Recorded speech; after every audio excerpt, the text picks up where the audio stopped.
You're listening to an episode of Mega Resurrections. On this episode, I'm joined with Adam, aka Mr. Cropes of Adam and Sam at the Disco Podcast. And as always, our intro and outros by Fingers.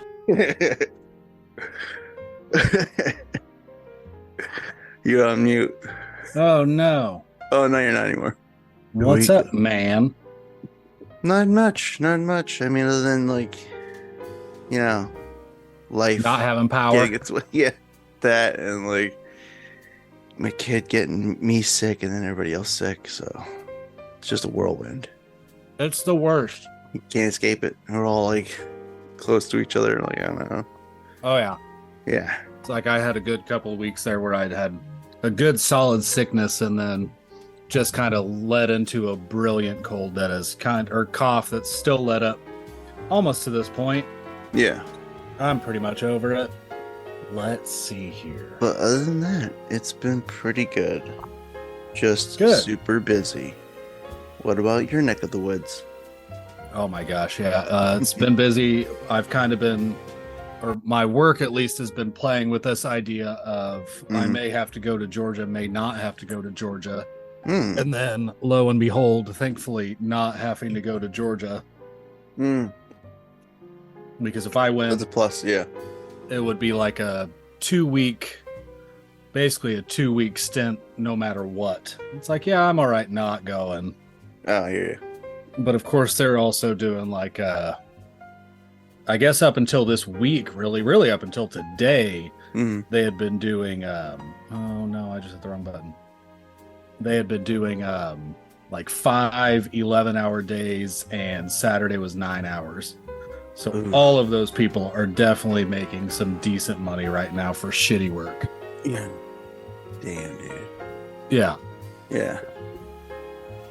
So it's just been one hell thing after another. I get to go ironically make up for a class whenever we drove to Ohio when my grandfather died. My work is doing a set of courses from the WSU, like Wichita State University over here. Yeah, they're doing professional courses, so they set all the supervisors up with 9 classes or so we can all get a certificate. And ironically enough, the one that I missed is titled managing time and multiple priorities. So not really the class that you intend to miss. Yeah. Given everything, but it was I drove 13 hours straight for that trip. I was not about to sit 3 hours in a cold room listening to somebody lecture the very next day after we got back. Damn. No fucking thank you. Yeah, it would have been hell. That's just horrible timing. Yeah. Everything coming together like that, yeah. Just a story of your grandfather. Oh yeah, well I appreciate it. It was crazy. That was a couple months ago, and then even thinking about it all the way up to today, where it's now I have the professional side of missing that time, but you know, life goes on, right? Yeah, man. Crazy as it is. So I was gonna say my starting thing was gonna be well, I guess you could say the keyboard and mouse people may somewhat have won. There may or may not be support. Oh, wow. Really coming in for those nerds. I mean, nodes. I didn't have fun playing with a keyboard and mouse, but then again, that's not my thing. I've tried it for other games and shit, and I was no. It just doesn't click for me. I need an actual controller in my hands. Yeah, I can really do it for specific first-person shooters and WoW, but I truly don't know if I could wrap my head around it for a Metal Gear kind of game. That just sounds like a funky time. I mean, I guess it could be all right for the older games, the old MSX games, because I think those controllers were keyboard and probably adapted mouse later on. Yeah I can see it for those games. Those were older games, but I don't know for the 3D ones. I can't, my brain won't allow me to use the controllers for that. That That isometric camera would be pretty hard. I was gonna say I already have a hard time with a PlayStation controller, and then going from PlayStation to an Xbox controller, then going from an Xbox controller to the Steam Deck. And I'm like, all right, yeah, it's somewhat universal, but it doesn't click in your head when like you're deep in the action. You're like, something's going down. And it's like, oh shit, my brain froze for a Right. split second because I forgot which button to press to like equip a weapon. Yeah, I think we had talked about this week ago. Like, it's Yeah. impossible to go between an Xbox and a Switch. It's pretty easy to Mm. go between like a PlayStation and anything else, you know, with Yeah. triangle, square, circle. But once you get in the A, B, X, Y realm, you have no idea where No. anything is. And I was gonna say like I'm gonna be that crazy person that like I'm gonna buy it for my Steam Deck and my Switch because I want to see what it looks like on the Switch. Like, Right. can't be that bad. I don't know. I don't know. I'm stuck. Yeah. It's like I want to get it on Xbox, Yeah. but what purpose would that serve aside from just wanting to get it on Xbox when I have a PlayStation 5 and can just play yeah. it with the controls that I know and love? Not really love. Nobody truly loves the Metal Gear Solid control schemes out there. If they say they do, they're really kind of fucking lying because it's very confusing at first. It's like I've tried the PS4 controller. Now, is there like obviously it's been drastically changed over the years. You still have like, you know, the circle but not circle buttons, but Right. the shape buttons. But like I'm trying to remember like for the 4 kind of like threw me off when I was using it because I was kind of like doing like a MacGyver thing where I have a PS3 with my PlayStation 3 controllers broken, so I can use a PS4 for my PS3, and Yeah. that felt really weird. I think I'm going to mute you real quick so I can pull this out of my drawer. I should have one in here. Yeah. Voila. Oh no, I hit the other button on the back. It is. Mm-hmm. You can definitely see where it's chunky. Oh, PlayStation yeah. 5 controller is Mhm. definitely beefier. With my pink controller here that they said was red. It's definitely not. Yeah, go ahead. I was gonna say no judgment. I've had pink controllers. Yeah. They're my favorite The ones. Some of them. The face is pretty bulky itself. You know, kind of Yeah. on the PlayStation controller, like PS4, you've got the like where it's rounded almost, and then on the DualSense, it's just more. It's really just part of the controller. They don't separate it out or anything like that. Oh, okay. The triggers themselves feel a hell of a lot better, I think. But Okay, yeah, because it's- it was it's weird in the also PS4. Yeah. wide, like you can see how much wider it is there. Mm-hmm. So I really like PlayStation controllers for what they are. I don't know if I could really say now after spending so much time with an Xbox controller if I still prefer them. But I do like how the PlayStation 5 controller feels. Although I do sometimes miss how thin the other iterations of that controller are, because these ones, like, you know, they're beefy. They're pretty big, yeah, compared to the older ones. Yeah. Yeah. They definitely fill out your hands. I don't know if they're accounting for maybe most of us that started with PlayStation just being old at this point.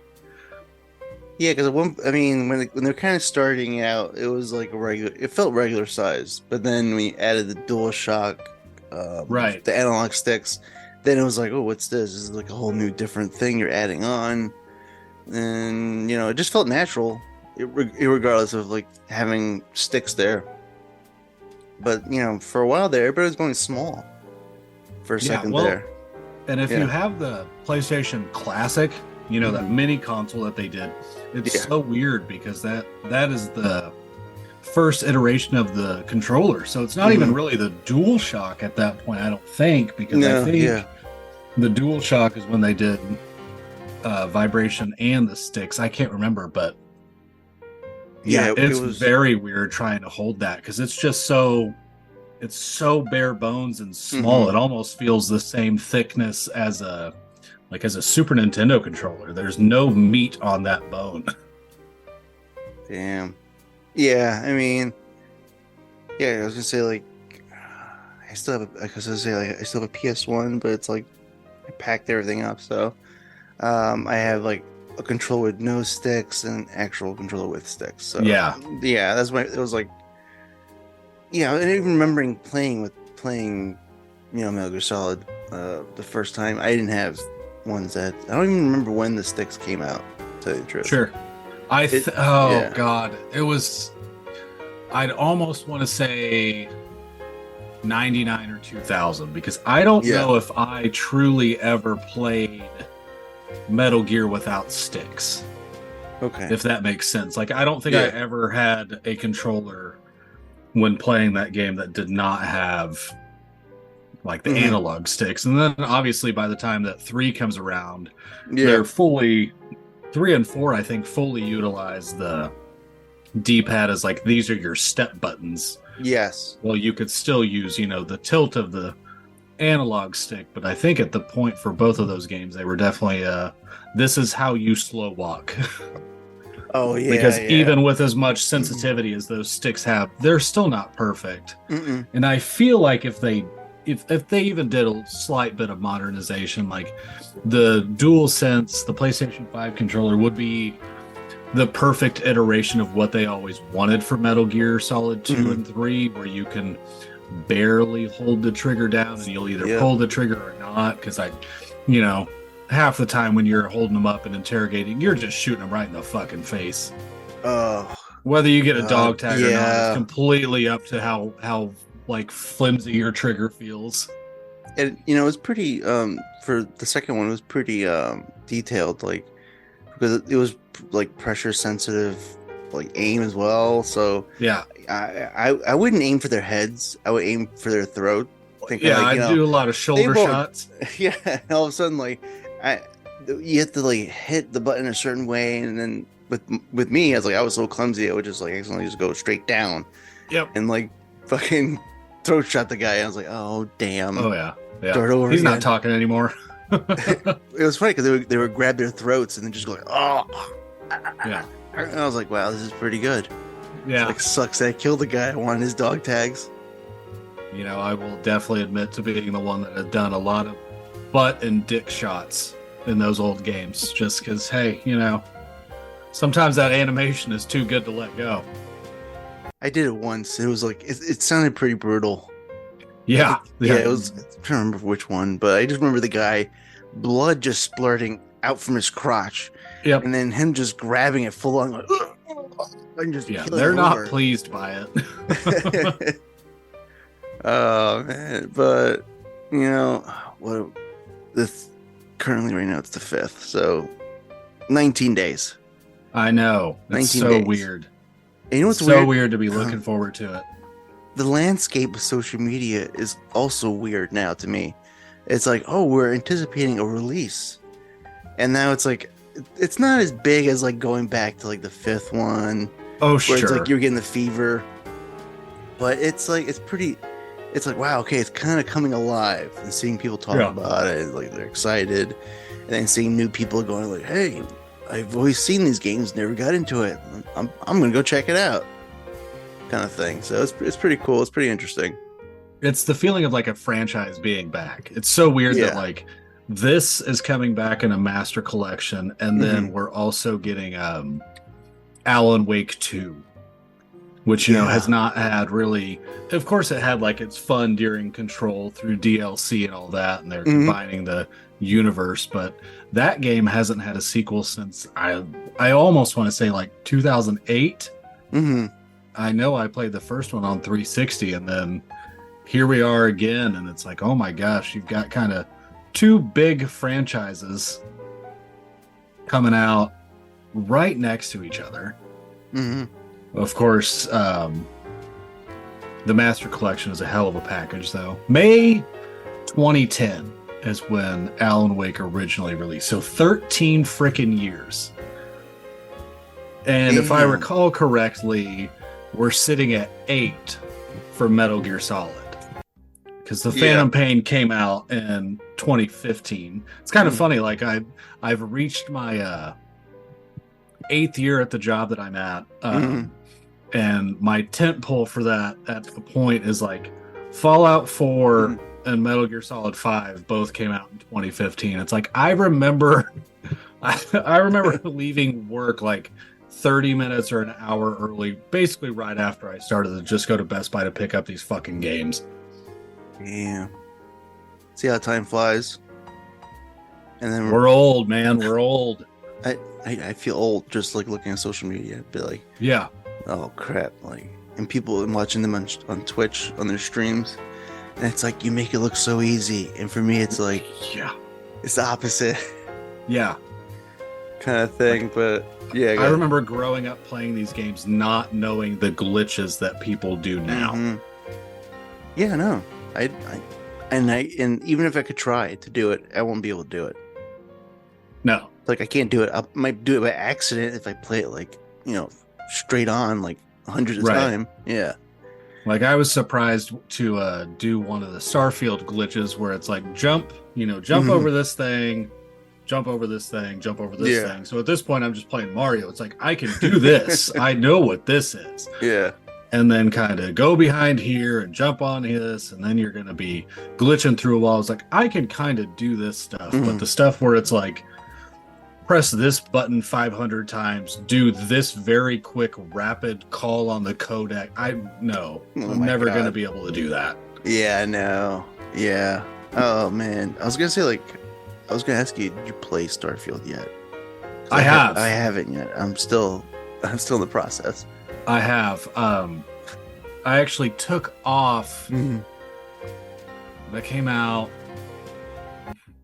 either right after or right before Memorial Day. I think it came out like right before Memorial Day. Mm-hmm. So I took that Friday off because I knew I had Monday off. And then that was the same week that Starfield came out. So if you had Game Pass, you could pay $30 for like the premium upgrade and start 5 days early. So like I got through part of Friday, or like Thursday night, I was like, all right, I'm not going to pay the $30 or anything like that. And then Friday rolled around. My wife and I were both off, and we went to lunch and then came back, and my wife took a nap. And I was like, yeah, I might pay for the $30 just to play Starfield. And then I played a hell of a lot of it. And then really up until the last week when Cyberpunk got its upgrade or update and DLC, like I played nothing but Starfield for about a month straight. Really good game. Starfield's really good. It's too big. Like it is one of those games that is truly just too big. And like I want to say I do really love Starfield. I really do. It feels like the same level of comfort food that we had talked about before, that like I need the comfort food game of an old Metal Gear Solid. Like if they were to re-release a Gears of War 1 right now, I would take that, because Starfield just feels like every other Bethesda game that's ever came out. There is nothing different that they are doing really, aside from just there's a shitload of planets. But if you did the base building in Fallout 4, that's kind of it.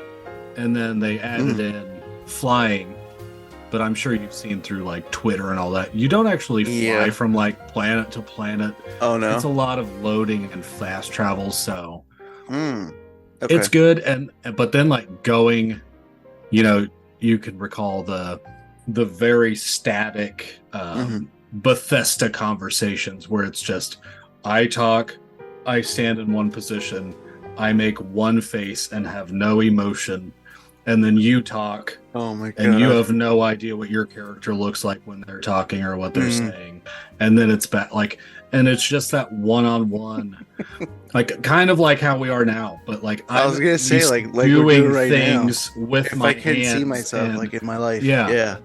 But then like playing Cyberpunk is fucking crazy, because they at least like know how to block conversations and make conversations feel natural. Because there's parts of like Cyberpunk where like somebody makes you a drink and then they hand you that drink and then your character drinks that drink. There is nothing like that in Starfield. Or even like when you're sitting in bed next to your spouse, it's more of like, that's a cyberpunk conversation. You can see my air quotes. Yeah. While as like in Starfield, we would be sitting in our beds staring at each other eye to eye, nothing feeling natural whatsoever. Oh my God. So it Yeah. feels really dated while also being pretty Hmm. technically impressive. Like it's cool. I mean, Okay. it's a lot of fucking loading screens, man. Damn. Yeah, it's Because I wanted to get my, Matthew McConaughey Interstellar on and just be yeah. going like in space, going like, all right, all right, all All right, right. all right, all right. Yeah, I mean, you Flying can through. kind of do that. Like you can fly around one planet a lot and feel that way. Okay. But like I said, you're not really, unless you're a games journalist and have 7 hours to do so, you Yeah. are not going to fly from one planet to another. But I was gonna say, but you can you? Or you can't? Yeah, it's You like it can. seems like one Okay. person had like, I can't Mhm. remember where they started, but it Yeah. was like 7 hours from whatever point they started Oh to my fly to like fucking Pluto. God. What the So fuck? I guess if you're truly Yeah. that motivated, but Shit. oh my god, I'm never gonna do that. So I feel like if any Yeah. update happens, like they need to find a way to tighten that up. Because Yeah. that's really my only complaint is it's just a lot of freaking loading. Well, I was gonna say that would be the trend, like release the game and then release the fixes later on when we get everybody hooked and like hopefully it's good enough to keep people on. I mean, that's Kind of definitely what Cyberpunk is. Yeah, I mean Like that was. Cyberpunk came out December of 2020. Mhm, I remember playing it like I had 2 weeks off from work because I had all the vacation time to kill. mhm. Played that game over 2 weeks, started hitting major bugs, Yeah. stopped playing, and like what is literally the point of no return for that game. Mhm. And then they did the big update here in the Yep. last 2 weeks, and I've gone back to it. Hell of a game, really good game, but literally took 3 years for them to make it work. Oh fuck, man. Yeah, you're right. Because I bought it and everybody was talking about how it's crashing, the major bugs, and I was like, "Well, I'm just gonna keep it in my library until I get that update to fix it." Yeah, And that took a while, and I was like, oh. And then I forgot all about it. I was like, "I own Cyberpunk? Oh yeah, I do. I Right. forgot about that." yeah. And then I had played so much Starfield Mhm. and knew of the Cyberpunk bugs that even after they updated it, I forgot that Cyberpunk had like an inventory system where you could become over encumbered. Mhm. So I'm trying to run around and my character's just walking. I'm like, what the Yep. fuck? I'm caught in a glitch. Nope, Yep. I just forgot. And I was literally like 1 Mhm. point over my carry limit. And I just was walking everywhere. And I was very, very Yep. annoyed. And I had to Google that, like, oh yeah, this game still kind of does the dumb Bethesda game where like the dumb Bethesda Mhm. thing where you can become over encumbered. I was like, God damn it. I kid you not. It took me an hour to realize like my character's walking really slow to the point where it's like I'm walking like RoboCop.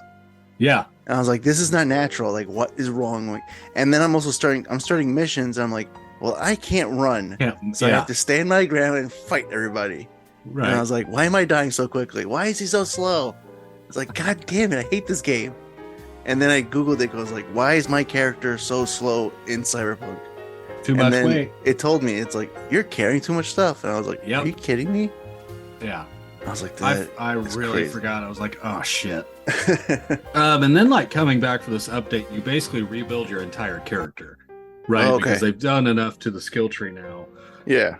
that you start over from 0 stats. I think your stats stay the same. Your Mhm. skills all reset. So that's Okay. pretty freaking terrifying when you have not Huh. played the game in 3 years.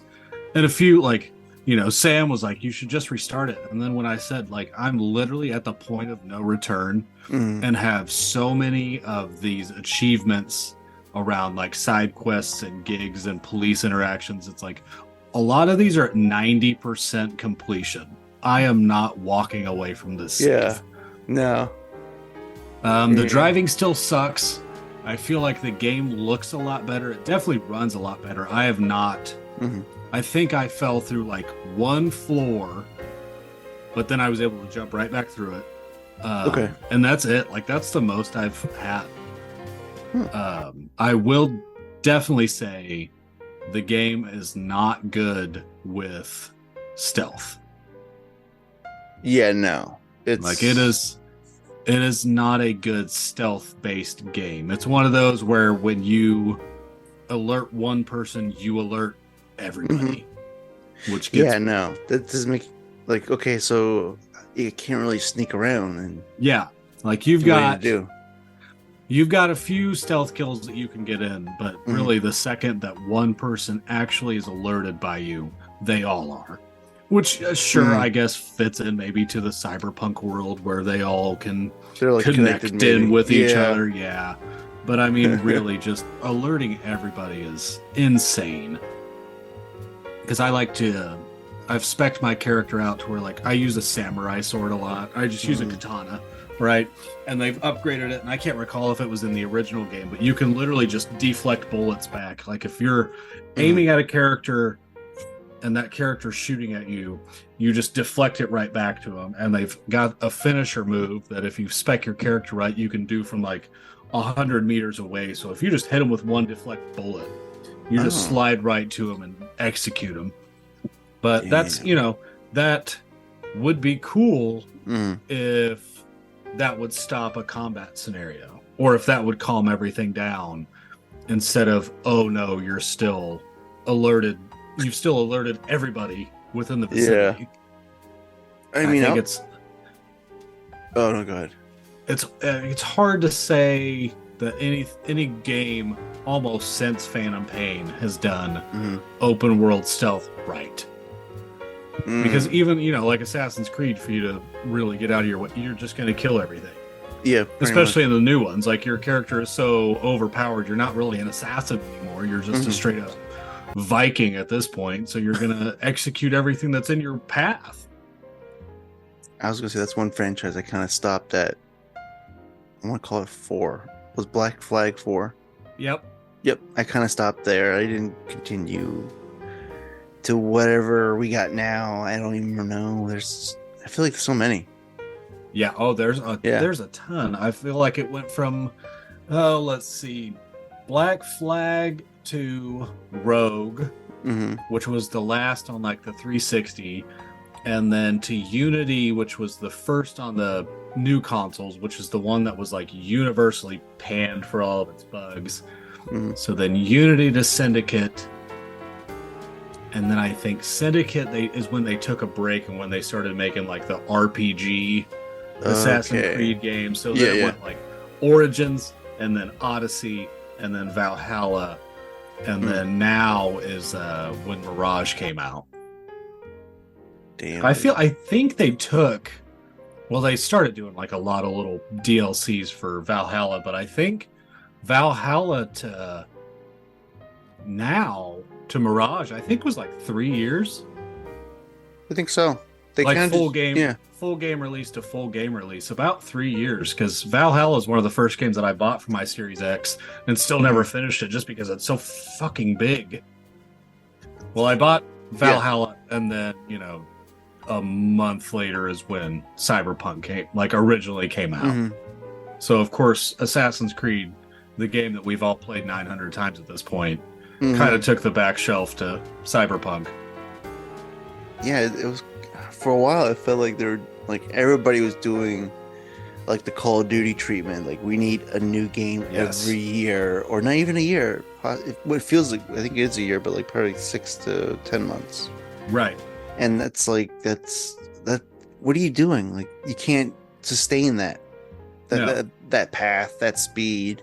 You're not going to be churning out good content. It's going to be like mediocre to maybe possibly good question mark kind of thing. Like those November to November releases with all like maybe 3 updates in between that's just way too much for anybody to keep up with. Yeah.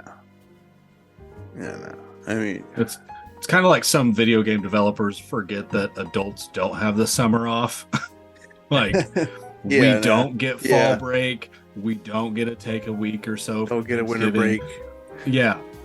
Those would be great for all of these big releases. And I mean, if you're, I usually end up with time to take, but even when I take that time, you're still busy. we're adults. We're still doing things. Like, Yeah. I'm not just gonna sit there and play video games for 8 hours a day anymore. I can't. Yeah, I was gonna say I can't do it. I wish I could. Yeah.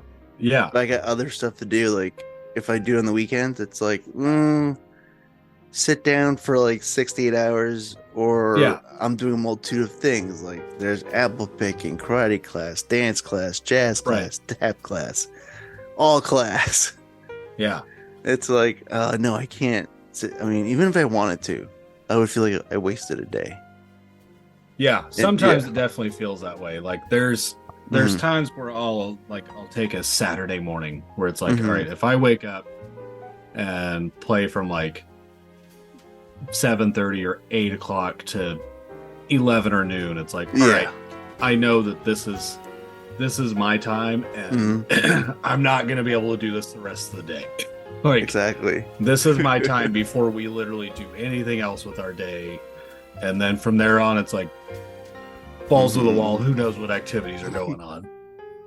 I think that's like for gamer dads all around, or gamer parents. It doesn't have to be dads. Like if I wake up a little bit early when everyone's asleep, I can squeeze in some time here.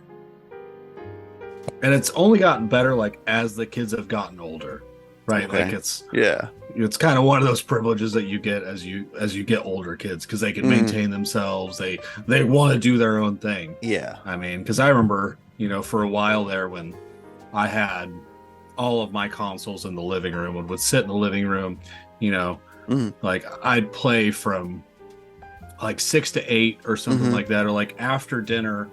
So like 7 to 9 or something like that. And sometimes the kids would just be like sitting there watching me play Zelda or something like that. And it's like, all right, well, this is my time. I don't know what else to do with it. It's like I got a pretty sweet like 60-inch TV that has now become my daughter's entertainment system. Oh yeah. It runs nothing but Mickey Mouse Clubhouse, Sesame Street, Bluey, and The Simpsons.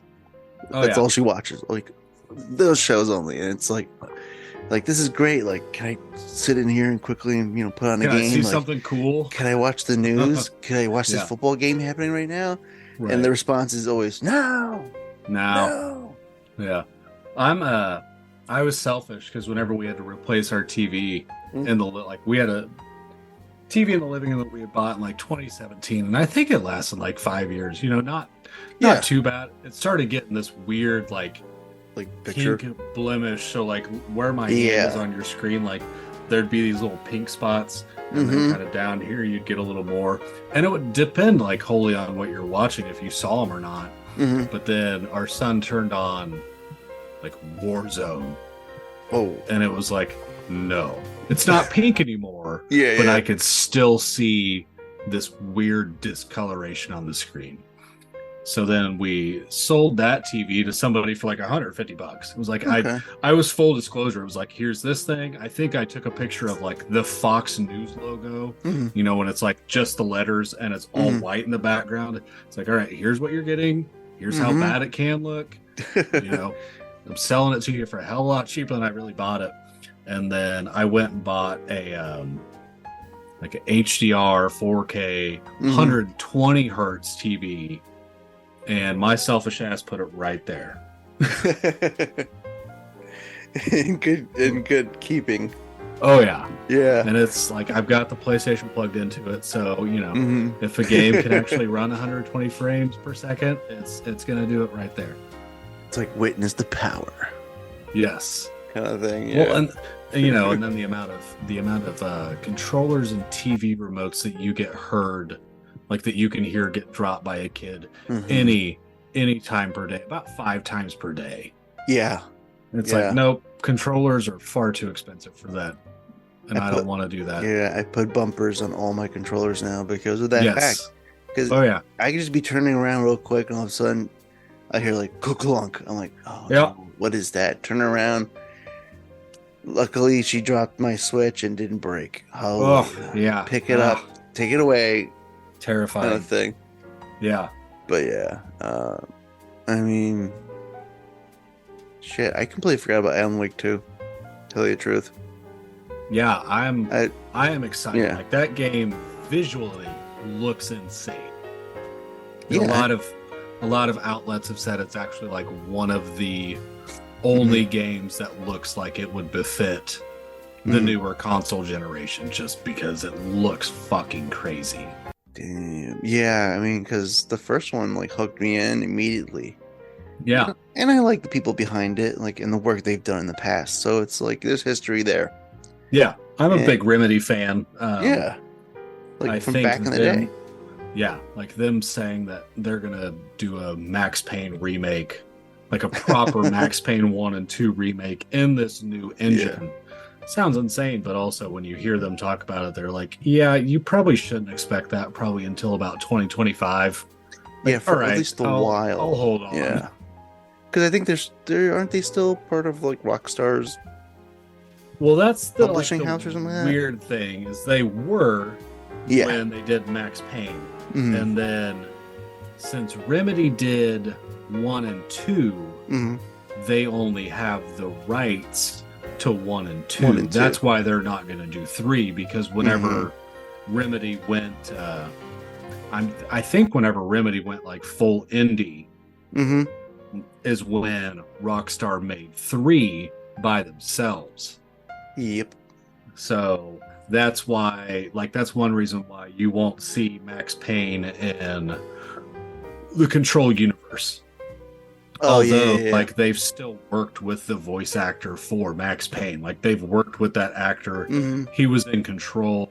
Yeah. Like, he was Trench. Like, the dude would Mhm. just walking through the halls, and they did he was the director before she was. So, like, you still get Max Payne isms. And then I think for Alan Wake 2, I think he's a they've partner. got, well, yeah, so they've got But Sam it's- Lake, Mhm. who was the guy that did The the Max face, Payne face in yeah. the first game, voiced by the actor, like the voice actor of Max Yeah. Payne. So it's crazy. Like, I'm stupid fucking excited for this shit. And what's weird is like it's digital only. Like, Yeah, it's you're one of those right. games that's digital only, but at the same time, it's a $60 release, not a $70 release. Probably, I don't know what. I mean, they could have just went for 70. There's got to be some reason as to why they picked that number, but yeah. Like, I can't remember if the new Yakuza is, like, I know that there's one of the new Yakuza games, the Like a Dragon Gaiden is digital only, but I don't know if it went that cheap route either. But at this point, I'm just stuck trying to figure out, like, what do I want to buy Alan Wake on? Yeah. What's like, what do I have more hard drive space on? Yeah, I was gonna say, where do you go where you get the most bang for your buck in this case? Yeah. It's like I don't even know, to tell you the truth. Like, I don't know like the specs for like the Xbox versus the Sony PlayStation 5 kind of thing. Well, and for my lazy ass, it's like, I literally, do I want to unplug my HDMI 1 and put it in HDMI 2? Because I think on my TV, like, it's, it's one of the newer ones, but if I want the variable refresh rate, it's got to be an HDMI 1. And that's where my PlayStation is. I was like, whatever. But not everything utilizes a variable refresh rate. It's true. And then I know that Spider-Man comes out, like, I think Spider-Man's a week before Alan Wake, but I will probably just forego that until I am done with Alan Wake. And then just mute the word Spider-Man or Venom or anything on Twitter so I don't fucking see it. But I mean, like, that's another one that seems really interesting. Like, from the first one I played for Spider-Man, and then obviously you had like Peter Parker, and then within that universe you had Miles running around as well. And so the whole time in the first one, I'm like, wouldn't it be cool if you could actually see that character just swinging along as well, even with like, right? I mean, it was considered a game, but it felt more like a DLC, like the Spider-Man Miles Morales one, right? And I think they said, like, the second one, you will start to see that, like, whoever you are, you would see the other Spider person, and then they may or may not join you depending on what they're doing. And I'm like, what? Like, they could be busy. So it's like, if I'm Miles, is Peter Parker like can't stop, bro. Gotta go to Starbucks. Yeah. Bye. Right. Like, fuck you, Peter. Get your ass back here. I think they're finally getting to the point technology-wise where it's like if you're gonna have multiple protagonists, and it sounds this way with Alan Wake almost at the same time. Well. It's like there's a location in Alan Wake where like you can go to, and I think it's called your Mind Palace or some shit. Mm-hmm. And it's just like a drop of a hat. Like you click a button and you're right there. So like we're almost like we're to the point tech-wise where if you're just gonna swap back and forth, it's damn near automatic. So why not, when you have two playable characters, to make those two, somewhat interactable between the two, or interactive? Like it'd be hard to just say, well, you can swap to this guy at any moment, but you never see him. Yeah, like the real fun would be, what are you gonna do, or what happens in the game when you're playing as Miles and Peter pops up? What happens when you swap to Peter while you're with Miles? Oh yeah, that's true. Like that's the weird thing that could happen with tech, where it could be like, you guys were together, but really the in-game engine says that he's like 50 miles, he's across New York. Yeah, because like for Grand Theft Auto 5, like you had 3 characters, but you would never see the other people unless it was like a mission. Yeah, and like I saw a lot recently where it was like, well, you could find them, and I feel like if you're in the right place at the right time, you might find them. And then I think it's one of those things where it was like, well, they'd see if you want to hang out, and then if you don't want to hang out, they just walk off. And then when they walk off, if you follow them, they turn around and punch you, and your character's wasted. It's like, okay, that's not a solution to a problem. No. Like killing your character because the game does not know how to actually deal with the AI of another playable character walking down the street. Like that's not a solution. It's like, geez, that's a pretty violent solution for this AI to implement. Like, I don't understand this, so I'm just gonna come over there and kill you. Just gonna kill it. It actually sounds like a good game too, like gameplay element that should have been added on. Yeah. Just for like, I don't know, it doesn't need to be Grand Theft Auto, but like any other game where like you have these multiple characters, they may or may not want to kill you in the streets. Right. Have fun. And it's terrifying to think that game literally came out 10 years ago at this point. Yeah, and I think are they going to have another re-release? Well, people are apparently believing that, this week or next week is when they're going to announce GTA 6, and it's like I don't trust it for 1 second. Like years. When it comes to those properties, they're going to take their time, and I always say to myself, like, I'm not going to see anything until like I don't know when. Like it's going to be in a big stage, obviously. Like they'll put it out a trailer like for some kind of big event. Like if it's going to be for next year, maybe you get a teaser for the Super Bowl. Who knows? I don't know. Yeah. That kind of thing. Yeah. I mean, Rockstar has definitely made enough money off of GTA Online that they could most certainly buy a Super Bowl ad and not feel a fucking thing. And it'll be kind of fun because the Super Bowl's in Vegas. Oh, so even better, yeah. Yeah, so you can kind of play on that if you're going to do something with that thing as well. Just put GTA 6 on the Sphere. Oh, yeah. And go inside if you want to see the trailer. Oh, my God. Go inside if you want to see Bono sing. That's all everybody talks about is that fucking Sphere. My wife's my wife's boss, all right, goes to Vegas every now and then. And is there often enough that he can get tickets to really fucking anything, and sometimes just they'll comp tickets for him just so he can go do the experience. So was out there for the first weekend that they had the Sphere open. Skipped the Sphere to go see Adele. What? Which then I guess, like while seeing Adele, saw people like Paul McCartney and a few other celebrities. It's like, all right, that's cool. Okay. Yeah. If you actually get to like interact with them. Yeah. Like if you're just taking pictures from the crowd, Paul McCartney in the crowd, that's not cool.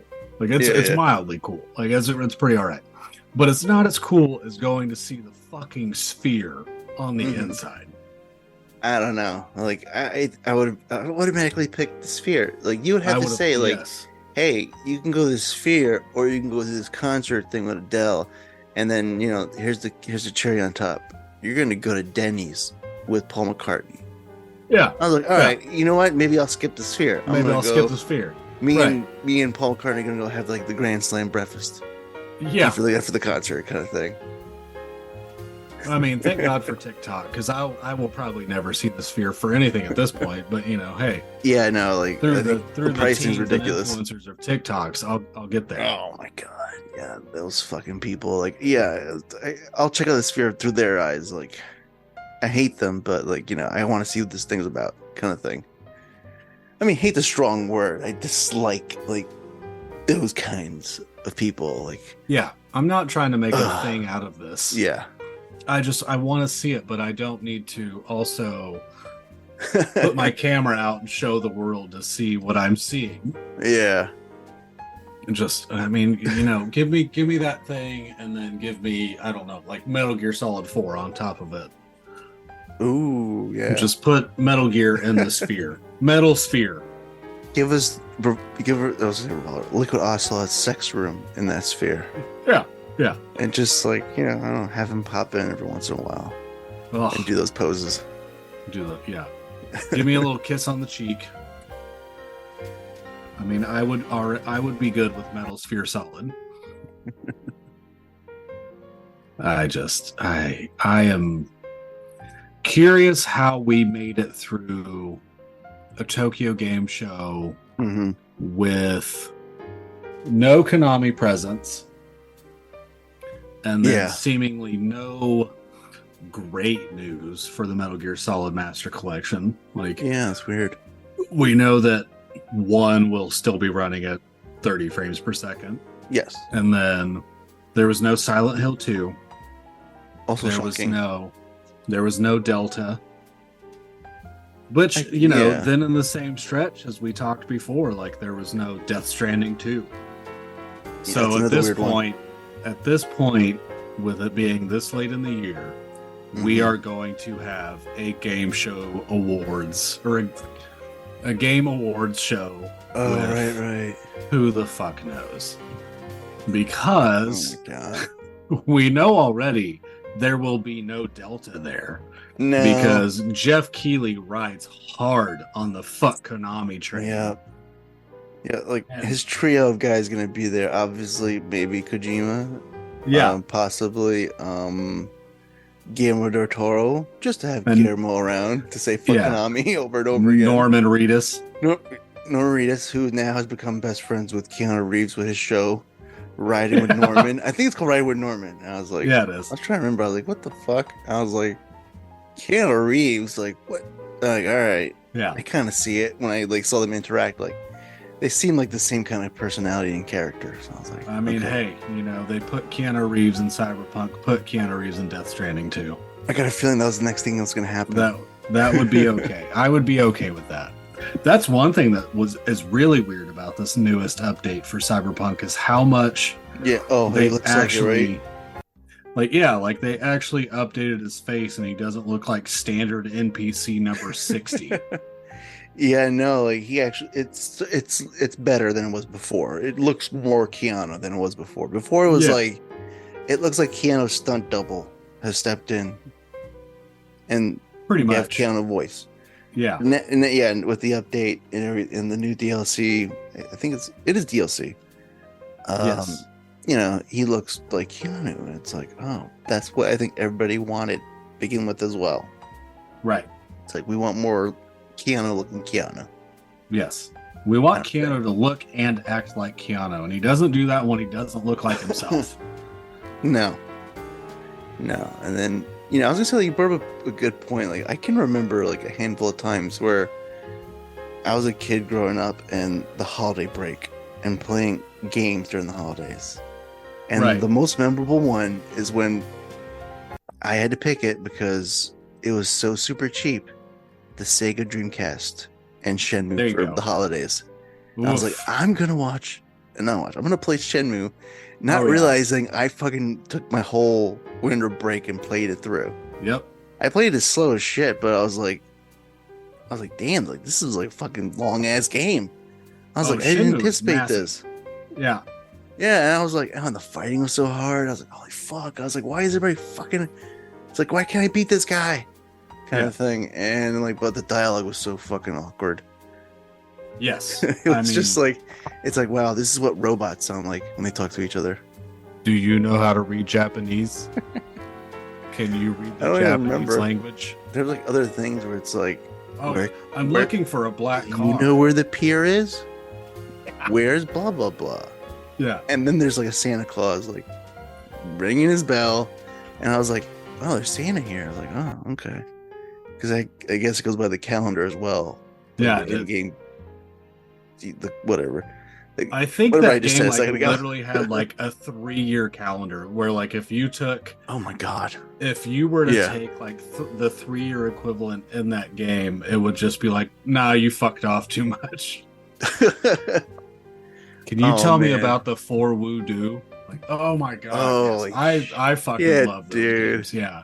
I don't even remember the name of the game. It was like that stupid fucking game with the ball. It just like Oh, drops.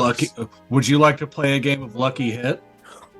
How Yeah. about trying Lucky Hit? Would you like to play? I mean, I- my first. Oh man. I played it once and never replayed it. But I was like, I couldn't do it again. I was like, once is enough.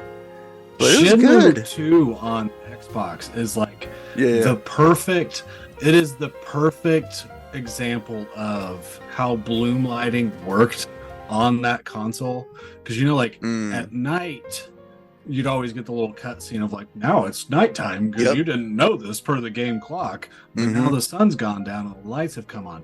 And then in Shenmue 2, like it would do the same thing, and then you Yep. get like all the neon signs of Hong Kong popping on, and it's like, Mhm. this is really fucking cool. Like this Mhm. fits a vibe that not many other games hit. Yeah, exactly. Like, and then I wouldn't. I mean, I don't play too many like games like that, but like, it was like Shenmue that did stuff like that, and then later on, I maybe afterwards, Grand Theft Auto 3, from what I remember, like, oh, it Yeah. would do stuff like that, where it's like when the dates and the time of the day change, the city would interact with it. I was like, oh, the lights are turning on, the city's Yeah. coming alive, kind of thing, and only got better as like with each new generation. But Like I about think, the modern day equivalent for the Shenmue games now, since they're not going to make Shenmue anymore because they Yeah. did 3, 15 years after they did 2, Kickstarter and Sony. Like the only other games that are close to those is like the Yakuza and Like a Dragon franchises now. Like Okay. that might as well have been like the Grand Theft Auto, if like the Grand Theft Autoification of Mhm. the Shenmue games, because it's still just like you're the lone guy Mhm. in the Asian town, big city, and full of mini games, full of investigation, Mhm. full of character interactions. I mean that both are made by Sega, or I can't remember if Like a Dragon still is, but it definitely was at one point, and I think like they knew that they had something with Shenmue, and then also saw that they had something if they were to follow the big Grand Theft Auto 3 thing. Like I remember whenever the first Yakuza game came out on PS2, that people were literally like, this is the Grand Theft Auto of Shenmue. It's like, yeah, it's kind of really not, but I guess. The difference is in the old Yakuza games, you could actually walk around and talk to people, while in Mhm. Grand Theft Auto, you could punch them. Like, that's the difference. Pretty much it. Yeah. Yeah. Yeah. But it's not like in Yakuza or Like a Dragon, you're jumping into a car and driving or anything like that. Like, you don't have that level of freedom. Mhm. But, like a Dragon and Shenmue at least have the level of kind of like human personification to them. Okay. Whereas in Grand Theft Auto, everybody was just a caricature of fucking Ray Liotta from Goodfellas. Yeah, pretty much. Like, there's like, I think that's like the main one that stands out for me. Like when it came to like, I have a week to play video games, I'm gonna go play this game, kind of thing. Yeah. And Dreamcast was such a fucking, I feel like a weird system that just, Oh, it was. it didn't belong in that time period. You No, know, it no. was we weren't ready for that because it had a lot of shit. It had like internet capabilities. You had a Yes. microphone. They had like what else? A whole bunch of other stuff like we have now that we're so used to today that we weren't then. Right. Like then, it's And like it's what? What am I gonna play online for? Like, why would I do that? Kind of well, thing and for a even console. a game like Shenmue that literally stopped Hmm. Sega in its tracks Oh yeah. just because its production values were so fucking high Hmm. and nobody knew what to make of the game. Pretty Like much. Shenmue, had the clock, Hmm. had the day-night cycle, had all of these things that games these days are expected to have. Hmm.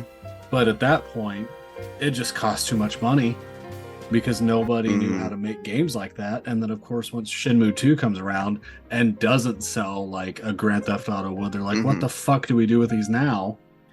Hence, it's like Xbox release, I think a year after it originally came out. Hmm. Like they needed to do something with that game. And of course, now you've got like the HD remaster and 3, which looks nowhere near what you'd hope that it would. I Yes, mean, I of course, heard. Shinmu 1 and 2 look pretty fucking weird, but they at least they intentionally look like that, right? Like they Hmm. tried to make it look like these were people's faces on these weird animated characters, Hmm. while instead Shinmu 3 was like, we're just going to make a video game. Like Sony's paying for Yeah. this. We're going to make a video game that looks like a video game. So I Yeah. think I got Shenmue 3. I think it's probably over here on the shelf behind me. I think I picked it up one year at Best Buy for like $10. Wow. Like a Best Buy Black Friday sale Hmm. was like $10. One of these days I Yeah. might put it in. I'm just kind of terrified to knowing what I would expect coming off of those first two games. Yeah. It's Like, just not the same. oh my God. I remember like in the first one, there's like this weird, like, you have to go into this battle. And I think it was like a weird, like, bald guy with like missing Yes. teeth. Yep. And he had the creepiest face with the buggiest eyes. He Oh looked like yeah. a tweaker. Oh And I yeah. was like, this toothless tweaker is gonna like cave my head in now. Yeah. And he basically would try. Yeah. Well, and it was interesting too, because like I played Shenmue 2 before I played Shenmue 3 Hmm. on Xbox, but if you got Shenmue 2, back in the days that you could actually go rent games, if you got Shenmue 2 on Xbox, and probably the same on Dreamcast, like it came with a full DVD Yep. of a movie of the first game. Yeah. So I guess you could like recap, like, this is what happened in part one. Right. Let's see if I can find this crazy Like, that's kooky what guy. I was gonna say. That's what I remembered. Like, for the second one I had for the Xbox, and I was like, "All right, Shenmue 2, like, awesome." The story continues, and I'm like, maybe I'll get to finish it. Like, does the story end with 2? I don't know. Nope. Nope. I don't. I don't even think it ends with 3 either. No. I think he No. wanted to do like 6 games. Yeah, there's no way he's gonna do. That's the guy. There you Oh, go. it's so creepy, that fucking Yeah, guy. I think like his intention was 6 games, and then if Mhm. you were in, I can't recall if it was like China or Japan. Like Mhm. I know it was like exclusive to one of those countries. They had Shinmu Online. Yes. Yeah. Like that's just insane as well. Yep. And then Like you've got the Matrix Online, and then you got Shinmu Online. I guess it just kind of depended on what level of nerd you were that you played it. I was so pissed. I was like, "Fuck this Matrix Online shit! Like, give me Shenmue." Yeah, It's like, I want that. Come on, with those fucking the people, the way they look, and those like facial animations and expressions. oh, I know. Hell, I was also mad about Matrix Online just because I wish at that point I had a computer to play it. Oh yeah. I mean, I've never been the PC gamer. I'm not going to be trying to keep up with that. Is a whole level of price point I don't want to deal with. Mm-mm. Mm-mm. No, it's like those are way different pricing, and then you have to like buy a certain computer that can like withstand and be able to play these games because they're so Yes. powerful. I'm like, first of all, I don't have the kind of cash on me No, playing around like that. I was like, just give me a system that can play all these games, regardless, whatever. yeah. Our But son most- wants a gaming PC. Yeah, and it's like 'cause- I don't want to pay for it. Yeah, because most of these franchises are like multi-platform. Like that's how you make your money. You get your games on every single platform that you can, kind of thing. Well, but like Starfield, if you play it on Xbox Series X, you're locked at 30 frames per second. If you've got an uber fucking kill your face PC, you can play it at 60 frames per second and probably beyond. But I'm not that well off. I'm not making that kind of money. I can imagine like the PC people are these the type of people are like just popping bottles of Cristal. Oh yeah, they got money like that. Yeah. I don't know, but like it feels a little like when I think about PC gaming, like not the people, but like the gaming itself, it feels a little more pretentious because of how much it costs. Yeah, that's what I feel like. I feel like you need money for that. So if that's something that's like I can't afford, and I don't really want to be involved that much. Right. Yeah. Give me 1 second. Yeah. I'm gonna throw away my trash, and I've got a really good rant for this because I'm passionate about this conversation. Okay.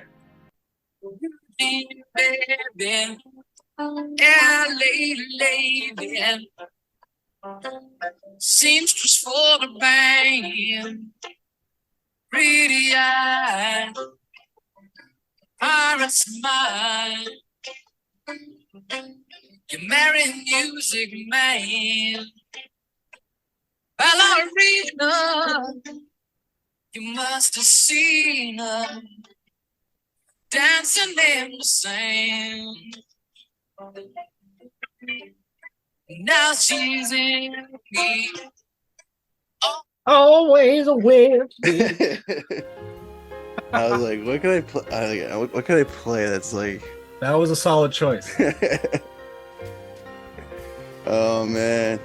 So my perspective on PC games lies solely in the fact that I know, put air quotes around no. Okay. We can all assume that developers feel less hindered by PC games. Like they know that they have to have a low quality and a high quality and uber melt your face quality. And while I have to cater to all of them, they know that their preferred is going to be the uber ultra melt your face quality. Yeah. They can't do that now, especially with us having 2 tiers of Xbox. Gotcha. That was always going to be a mistake on Xbox's behalf. The Baldur's Gate 3 thing, right? The fact that Baldur's Gate 3 will come out on Xbox One Series. Yeah. Series S won't have the co-op, the couch co-op, won't have split screen. But Series X will. And that's why Larian Studios already put it on PlayStation. There's nothing holding them back at that point. But Microsoft, at all of their marketing leading into this generation, wanted to say everything that works on Xbox Series X will also work on Xbox Series S, and never really wanted to account for any level of disparity aside from maybe visual and quality. Okay. So these developers already know that PC gamers are going to fucking pay whatever it takes to upgrade. All of us console gamers that are stingy and I will buy box every 7 years. Won't buy box 2 years from now. Because that's, most of us don't want to. But I'm definitely one of those gamers that if they were to put out a PS5 and a half, I'm not going to go buy it unless there's some super cool trade deal. I'm not going to go drop another $500. I just bought that thing last year. If they do that next year, I don't care. While you've got gamers out there that are new video card now, I'll replace it in a year for $1,000, which is insane. You're selling kidneys at that point. You're selling drugs, you're selling coke, you're selling kidneys. I don't know, where you got a really good job. Because also, and I've done this rant on Twitter already, PC games go on sale all of the time. Yes. like PC games get discounted before they're even released most of the time. Like a PC game is $60. 2 weeks after it's announced or pre-orders up, you can already get that game for $48. Mm-hmm. That is ludicrous. While we're not going to see a sale on console for like 3 months, maybe, Possibly. you know, Yeah. I feel like Final Fantasy 16 came out in June, like the middle of June. Mm-hmm. Did not hit $50 until sometime last month. And that was for like a Wow. week. Like, Yeah. that's not a continuous sale. That was just a week-long deal. Or probably a day, because it was probably on Amazon. They're like, here we go, we got extra stock. Mm-hmm. Here's 48 hours of a discount.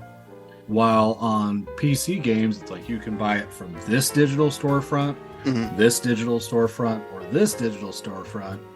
And you've got this discount and this promo and this. Like, I feel like at that point, PC game digital storefronts already know what those customers are paying for their for their computer, for what they're playing on. Yeah.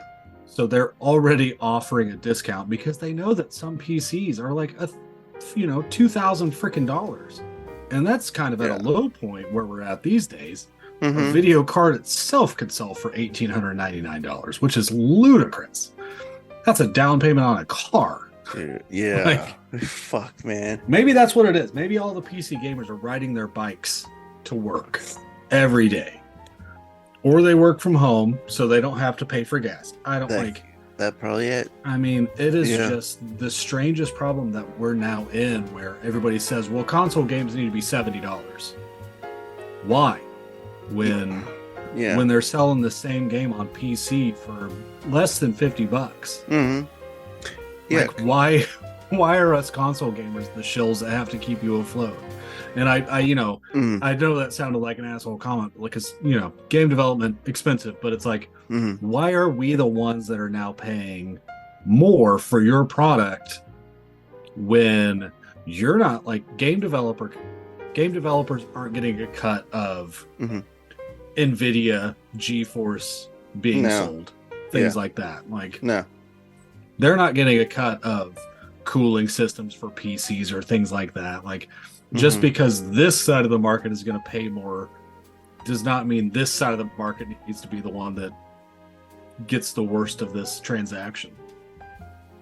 Yeah, there doesn't seem to be like almost like a uniform price point for every single system, including PC. And I also include PC as a gaming system as well. Sure. It just seems like, obviously, like, every company, has their own price points, and then PC is just like, well, we're just gonna slash the shit out of it. Yeah. And it's that, I don't know, like, are you forcing people to choose, like, you can get this console or you can buy this PC that's gonna be more, right, but we're gonna have more affordable games for you down the line as well. Yeah, because it's not the video game consoles that are forcing developers into the uber ultra melt your face settings.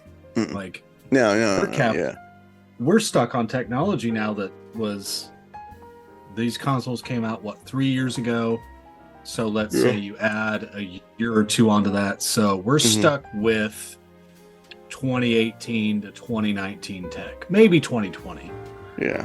But here we are in 2023, and somehow Cyberpunk looks night and day difference, like different between console and PC.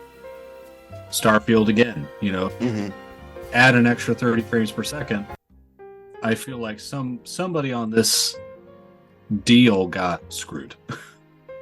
And then we're not even going to talk about like the Nintendo tax, where in the fact that the Switch is now seeing re-releases like the Arkham trilogy and is going to charge you $60. That is by far the most craziest, because I think I can buy it now for like $20. Right. The trilogy. And that comes I think it would come with everything too. Yeah. Like the Master Collection at $60, I'll say kind of high. Kind of not great. But in the same breath, when like well, fuck, this is a terrible argument. Like both both these, collections in one iteration or another Mhm. have been released so many times. Like the trilogy of Yeah. Arkham games sold all the time, Oh, on yeah. sale all the time on Mhm. PlayStation for like $8 sometimes. But I guess to really sweeten the pot for Konami, they're like, Mhm. we'll add in Metal Gear Solid 1. This is the first time that you Mhm. can play Metal Gear Solid 1 on these new consoles, Yeah. really, in a long freaking time. But I'm surprised Nintendo didn't strike a deal, or like Konami didn't try to strike a deal with Nintendo to get like those Nintendo games as like a different iteration of the Switch. So Right. instead of like maybe take out Snake Eater and just put in Ghost Babel, or yeah, like Twin Snakes. or Twin Snakes, like instead of like one Twin Snakes, or like have both. I mean, you could have had a chance to like kind of cater it differently, and supposedly Nintendo is all about preservation of their past. Wink, wink. Yeah. Kind of, we're preserving the past. It's Yeah. like, meanwhile, We're preserving the past by making sure that you pay out the ass. yeah, for this subscription, like what like buy it from us, and it's online. Right. Yep. Or you can go buy it, physical copy, and eventually it'll just degrade and be useless. I think like one example that I had lately was I bought Arkham Origins at a garage sale over the summer. That game is delisted on digital storefronts for consoles. Oh, really? The same that you cannot log onto your Xbox or PlayStation and go look up Origins and buy it. Wow, I didn't realize that. Same as the PC the HD collection was for a long while, but that at least came back. But at this point, I don't believe that somebody's going to say Arkham Origins needs turned back on. Yeah. And No. I just I'm terrified of this digital storefront where this can happen. And you have to have it downloaded. Oh, Like yeah. PT was the issue, right? Like if you didn't download PT, you Goodbye. can't do that anymore. And I thankfully have an external hard drive with it loaded on it. But what I also can't do is load that onto my PlayStation 5, which would be super fucking cool. Yeah. But I at least have a PlayStation 4 that I can still go load it on. Yeah. Just, how is this the realm we're starting to enter? I mean, when you start having flyers and promotions that compare the systems, like I'm trying to remember which one. I think it was for the Series X, where it's like you can get the one that has the disk drive, or you could save some money. Hence, that's the first thing they say: save some money and get this digital only. Yeah. And that was both of them.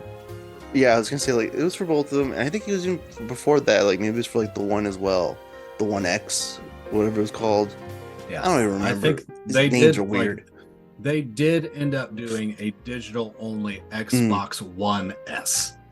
Okay, yeah, because once you start playing with stuff like that, and you're trying to make it sound like we're there for the customers to like help them save some money by by going digital only, then you're forcing people to obviously like this is where we're leading you towards digital, no longer physical. Like we bought one for our son. We bought an Xbox Series S for our son last year for Christmas, but now I have screwed myself out of finding him any disc. Like if I'm walking through Target or something and it's like, hey, they've got this game on clearance, would you want to play this? I think the last one that I saw was like One Piece Odyssey. It was like $9. Wow. Like $9 for a game like that. Pretty fucking cool. And I about called and it was like, nope, I can't buy that for him. He can't play it. There's nowhere to put the disc in. Yep. And it's half the hard drive space. Like that's what also kills me is like you're gonna sell a digital only console at 500 gigabytes. Well, if I've got the Series X that I can pop my discs into, That's got a terabyte in it. Like they've got to pick and choose somewhere that disparity actually needs to make sense. And the loss in hard drive space is not it. Because people like me in Kansas, internet fucking sucks. I cannot just delete and download games and have it done in 2 minutes. Yeah. Like that shit's going to at least take 10 minutes at best. 10 minutes almost for an update at best. A whole 100 gigabyte game, that's like an hour. Yeah, it's only worse for like sports games as well, I feel like. And there's certain games where Call of Duty? installation, it's just like yeah, as soon as I saw that, I was like, yeah, no, I don't think so. Goodbye, kind of thing. I was like, I'll choose my space, and like keeping that and trying to get as much games to cram into that space, right? Versus just having one game and like, all right, you have 10% left of storage. I'm like, well, shit. It's like, well, that sucks right now. Like I ended up buying the expansion card for the Series X, which I think was like another $100, and that was after coupons or something. I think it's like $140 just to get a standard 1 terabyte expansion card, which is what you need to be able to play the updated games. Like that is ludicrous. Yeah, that was their answer. Like, you can just get the expansion fucking card. I'm like, well, I'm reverting back to like the times of like, you know, what was it for expansion? N64. Like, you need the expansion memory. Here you go. Yes. Come on. I've always had external hard drives for my consoles. What I have not always had is external hard drives that I can always like only hold on to specific games on. And that's what they're asking now. It's like, if you want to be able to run this, you need a special sort of hard drive. Like buying a hard drive for my PlayStation 5 at this point would be another $100. That's like it's like junior PC kind of thing. Like what they would do for the PC games, you're doing for the consoles now. Right. Like that's definitely where it's approaching, especially for the PlayStation, like when you have to actually open up the fucking console and put it inside. Like that's just give me the USB thing that I could plug in. Don't give me the chance to potentially damage anything. Yeah, I know. It's like it's like open up your console and slap this in. I'm like, I don't want to do that. It's like it came to me closed, and I don't want to open it. Stays closed. Yeah, exactly. Kind of thing. Like, oh god, and then good old Nintendo over there. They need to like fucking. I don't know. I would imagine they should have done this a while ago. Like, hey, Switch Pro or like Switch Max. Like, a more powerful version of the Switch, because that's already even fucking older than like compared to the other two. It's like you have 7 years old. It's man, it just baffles me for like Nintendo. Like, what are you waiting for? Yeah, I don't know their how they operate. They've been successful. I mean, they have learned that they can do their own thing. They don't need to be in a console war. Like, people will buy their shit. Exactly. They decided people our age that are like Nintendo fans from the beginning were born into being a Nintendo fan. They're like, these guys, they'll still come around. And lo and behold, in one way or another, we still kind of do. Yeah. I guess like the one big thing from like a month or so ago was Nintendo was actually finally showing off what would be a Switch 2. But then when you also look into or hear about the specs, they're like, well, it's kind of like a PlayStation 4 or Xbox One. So already you're still a little behind. Still a little bit. Like, you're still not putting your best hardware foot forward, but I guess Nintendo probably never will. No, they're like Disney, you know, like they're gonna do things their way. It's been working for this amount of time. Forge their own path. They have their own, like, you know, company, their MO that they operate, and this is what they do. And I mean, like I didn't think about getting a Switch. I was like, I feel like getting it, and then they hit me up with the nostalgia thing where it's like you can get games of the past. I was like, oh crap, maybe I do want to play some NES games that I haven't played in a long time. Yeah. Yeah. And then you buy it and then subscribe to the thing. And that's how they get you. Yep. And then I forget about the subscription until I get an email going like, you just paid for this Yep. Nintendo thing. Like, what? Fuck. Yep. Like, damn, I better get back in there and play some games or some shit. But I don't know. Like, I just find it funny that also like the fucking Microsoft Xbox guy, I forgot his fucking name. Bill Spencer. There you go. I was gonna say something else, but it was not gonna be right. I don't know. He probably said jokingly like they want to purchase Nintendo. Yeah. Oh, Which- I don't even know if that was jokingly. Like I- that was I during think- all of the Microsoft Activision Blizzard stuff. Yeah, I don't think that was Yeah. jokingly.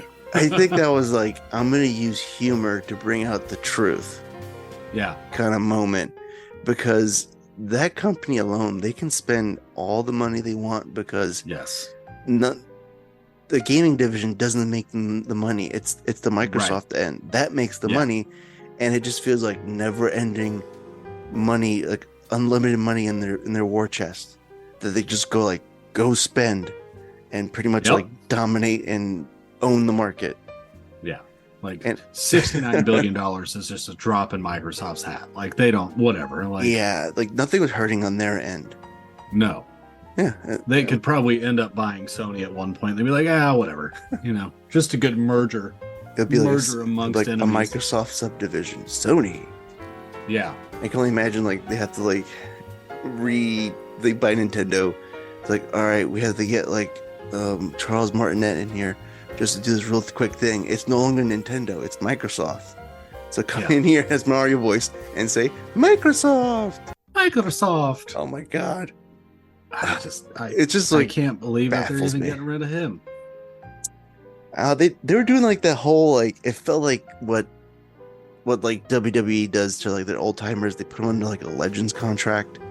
That's what it felt like. Like, you're gonna be Nintendo. I think they actually called it like the Nintendo Legend or something like that. He's like the Mario ambassador. Yeah, and I was like, what does that mean? Like, what are you talking about? Like, is he dying? Is that why you're putting him out to like Yeah, retirement pasture? So he'll come back like every WrestleMania and say wahoo and basically call it a Exactly. day and get paid. Yeah, I mean, that's what it's going to turn Pretty into. much. It's, probably with implementation of like using AI, maybe. They're like, we don't need him. We just get him to sign his voice Yeah. away. Kind of. 'Cause I still don't know if they've actually like announced who's taking over. And Wonder is like, Yeah. within the next 2 or 3 weeks is when Wonder comes out. They didn't. No, they didn't announce who was taking over, but they did No. mention that they were looking into like, someone to take the reins basically for the new Right. be the new Mario voice. Chris Pratt. That's probably what's gonna happen. Yeah. Yeah, this is gonna be full on. It's just gonna be like the Disneyfication. Wahoo. Full. He sounds like some guy from Philadelphia, not from Brooklyn. Yeah. Yeah. And it's pretty like, I'll bad. just hear it and I'm like, why do they have Philadelphia accents? Like, what is this? I thought they're from Brooklyn. They should just change the story, like the streets of Philadelphia, not Brooklyn. Yeah. But oh my god, dude. We joke about it, but like that could actually be a thing. Like, hey, Chris, sign this contract. We'll pay you Oh, I know. like Oh, crazy yeah. amount of money just to like have you come into a booth for like maybe a couple of days and just record Mhm. dialogue nonstop. Just say all this random shit. Oh It's a me. Mario. Yeah.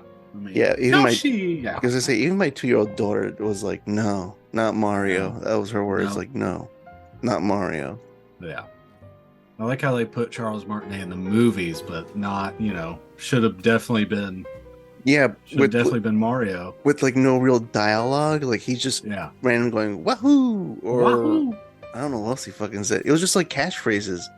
I would just be like, "Are you okay, dude? Like you having a stroke? Like you're Yeah. talking in catchphrases." Well, like it's painful because he played Mario and Luigi's dad while also playing Jumpman at the restaurant in the beginning.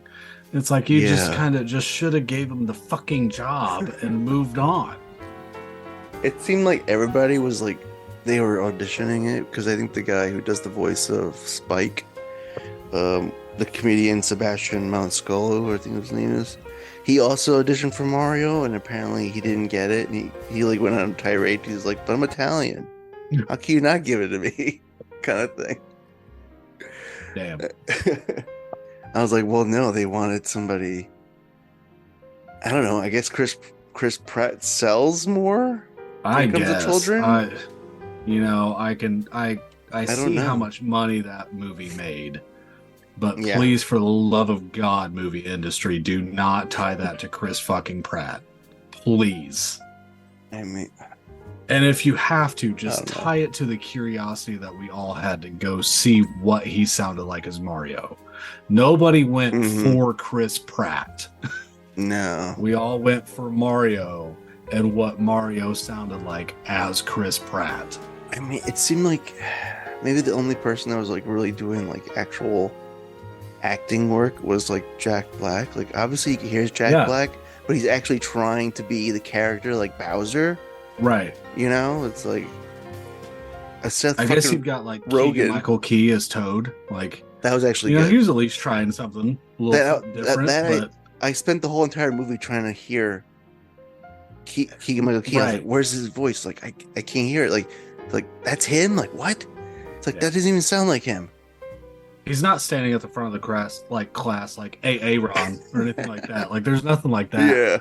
So it's hard to believe, but you know, and then you got fucking Seth Rogen as Donkey Ugh. Kong. You're like, yeah, all right, because he does the fucking stupid. He just does Rogen his laugh. voice. And then Yeah. they asked him like, weren't you gonna do a voice? And he's like, oh no, I'm just No. gonna be me, and that's what Yeah. they accept it.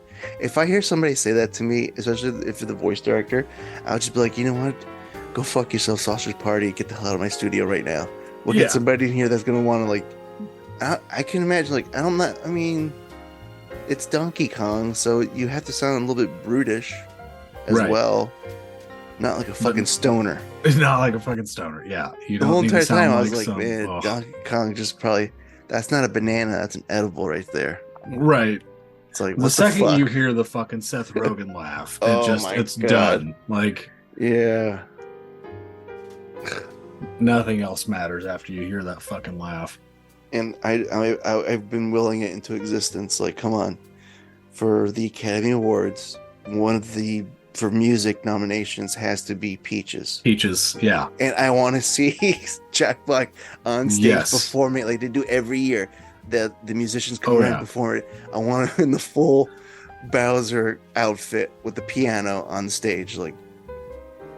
Because they always He do will like do it. best original They always do it. song. Like he would do it, Yeah. and I will laugh my ass off if that fucking wins the Oscar. Yes. Not I like- hope it does. Not because I'm making fun of Jack Black, but the fact that like such a high institution, It's such the a- Academy. Yeah. Like I had a hell of a time when Hustle and Flow was out, and fucking 3-6 Right. Mafia won an Oscar before Martin Scorsese. I said, "Holy shit, you just Yeah. broke the fucking system," and I love it. Yeah. I mean, you know, like I said, best original song right there. Mhm. There's always an animated movie. There's always Mhm. a Disney movie. I'm behind on Disney movies. I don't know if they're still doing songs anymore. I kind of don't care right now, Yeah, given the state of Disney Plus and how much movies cost to go see. yeah, But that's that's an award category. Yeah. And sure as shit, Peaches needs to be right there. You know, and we can Yeah. maybe come back to this here in like 5 years, whenever the Metal Gear Solid movie still doesn't come out, oh yeah. and they're doing Snake Eater, and that can win its due as best original song. That's fine. Oh man, I was gonna say like that's just like I don't know. From Metal Gear Solid, it's like you think you want like maybe the Broccoli family just to fucking get a production Yeah. involved. I was like, I want like it's got to be like that kind of level. Like I don't want Tom Cruise anywhere near it. I'm afraid of that. No. He's too old. He's way too I'm old. still not sure I want Oscar Isaac because He's old by too. by the time it's Yeah. done, it's just gonna be what's his name? What's the popular boy's name? Give Austin Butler. Give the kid that Oh, played I was gonna say Elvis. you weren't thinking about Timothy Chalamet, were you? Give Timothy Chalamet. I was gonna give him Austin Raiden. You Yeah. I was like, Give Timothy Chalamet, you were Chalamet so Butler. skinny and Like, thin. oh, You were man. fucking Raiden right now. That's good. Yep, that's great right there. Like at this point, by the time this movie's done, Mm-hmm. Oscar Isaacs will be fucking Colonel Campbell.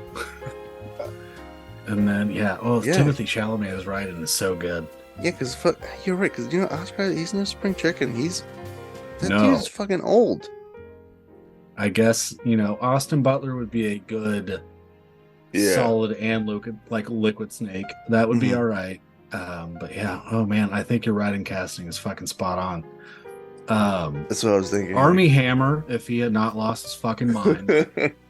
Oh And gosh. then you've got Henry Cavill, I guess, who would probably make a pretty good snake. And he's like slim down. Snake. Yeah. Yeah. He'd be like a good Twin Snakes solid snake. There you go. Yeah, I just think anybody like the young 30s kind of acting class. Like I don't know. There's not really anybody. I mean, you're kind of stuck with like Jesse Eisenberg. Oh fuck! Can you imagine that? A Solid Snake. Michael Cera as Solid Snake. Oh, shit. And Jesse Eisenberg is Liquid. Yes, that would be a solid choice. I mean, the fight on Rex with Essie. Like I feel like we've kind of got the only two that are that are like that age, that are that popular. Mm-hmm. I don't know. This movie's not happening. Like no. It's just you might not as well going to make it like a animated movie or like a series, a Netflix special, or somebody that's gonna want it. Like I don't know. I feel like if you really wanted the money behind it, go to like HBO or Apple TV. Probably Apple. I mean, really, yeah. If you wanted it animated, go to Netflix. Yeah. Kind of 50-50 on if that'll actually be of any quality or not. But true. To this point, Jordan Vogt Roberts is likely no longer attached to this or any other project. I don't even know what he's doing right now. He's supposed to be doing something, and I have no idea. I don't feel like he's done anything since Kong Skull Island. I think he's supposed to be doing a Gundam project, but I don't know if he actually is doing it. Jesus, let's see here. It's like one of those things where it's like he's working, but is he really working? He says he's working. Yeah, he's just got that big bushy beard. I thought he shaved it. He grew it back again. Oh, that's terrifying. I could not imagine him without it. Oh, I saw him without it, and it was super creepy. He looked like someone that fucking got caught on To Catch a Predator. Oh, terrifying. No, thank you. I was like, ooh, get that beard back, dude. Yeah, nothing in here aside from when he did a commercial for the Avengers game. What the fuck? Played the film director and likeness only in Death Stranding. And that is it. Since 2019. Wow. So he's just still riding high on that Kong Skull Island. Pretty much. I mean, I enjoyed it. It was great. I can see, like, where you could be like, oh yeah, I can see him like doing this movie series. Like what, the parts of it and stuff. Like it's a big property. Big property. It's one of those things where it's like you got to hit it right out of the ballpark as soon as you start. You can't like, oh, we'll catch up in the sequel, or like halfway in the movie you'll definitely start enjoying it. And like no, you got to be enjoying it as soon as you start the movie. Kind of thing. Yes, it's got to have like an immediate grapple point. There cannot be. This cannot be one of those movies where it's 3 hours long and you're like, well, you got to get about halfway. Nope, it's all or nothing for this one, or it's just not gonna work.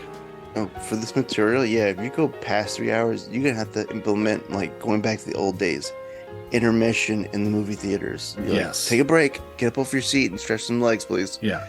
You'll have to do like the Metal Gear Solid 4 like loading screen where haven't you played enough for right now?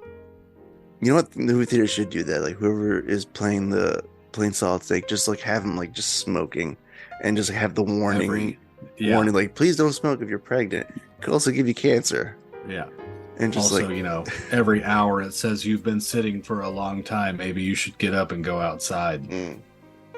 Right. Ugh. And then just have AI Colonel pop in with his crazy shit. Turn off this projector. Yeah. This movie's I over. need scissors. Gross. But yeah, no, this movie's not happening. Not happening for a while yet. No. They're probably gonna backpedal and be like, let's just, not because the whole strike and everything, like for the writers, it's I think somewhat over because I don't know, they had like some kind of seemingly over. they for had the an writers. agreement that I think that's Yeah. going to go through and fine, it's going to be good for the writers. The actors are still on strike. Yep. I had to look it up and I was like, are the actors still on strike? And Google was Oh, like, yeah. yes. Yeah. It's like, oh, okay. The I was like, writers are gotcha. basically just like no AI. Just Exactly. that's the that's the short and small of it. Like no AI. Yeah. Like Yeah. did you watch the Twisted Metal show I did. on Peacock? So fucking good. It is. So fucking I was surprised. fun. That is so dumb that it worked. Like, yeah, exactly. You would almost think that for a series like Metal Gear Solid, do an 8 or 10 episode show. Yeah. Metal Gear Solid is the kind of game where if you wanted to do a plot twist every fucking hour, you can get away with it. Like if you wanted to make a 10-hour show and every episode kind of like Lost for like the first season, if the end of every episode has to end with some stupid forced cliffhanger to get people watching, do it. You can get away with it. You can find some genome, you can find some stupid name boss, you could find another snake, you could say Big Boss is alive, you could come back and even say he's dead, and you would make a show out of it. Like there's no way that a TV show of Metal Gear Solid would not thrive in this day and age. Yeah. And I would say go all out, and like when we get to the Jim Houseman thing, let's expand on that. Let's get into the Pentagon. Let's show the Pentagon. Let's show the White House, and let's get Aaron Sorkin to like West Wing that shit, but Metal Gear Solid it. Yeah, kind of in a way. Because then it'd be like, oh look, here's President George Sears. He looks familiar. Wink. Yeah. Kind of like thing. The fact that Apple TV is gonna do what is it called? Like it's gonna do a Godzilla show. Yes. I forgot the name of it, but I know what you're talking about. Yeah, I can't like not King of Monsters. It fucking might be, who knows. But like the fact that they literally have the budget to get away with this would also say that, hey, you know what else looks cool? Aside from giant fucking lizards, big mechs.